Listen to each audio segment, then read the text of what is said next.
Lalagyan ko na rin po yan ng aircon.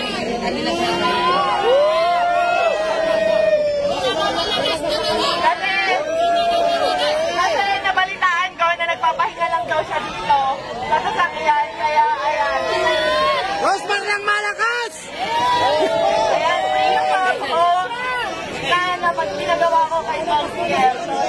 Ilalagay ko sa vlog kung saan. And next naman, ready ka na ba sa next kahon natin? Na magbabago ng buhay mo? Ready ka na ba sa next kahon? Ready ka na ba sa next kahon?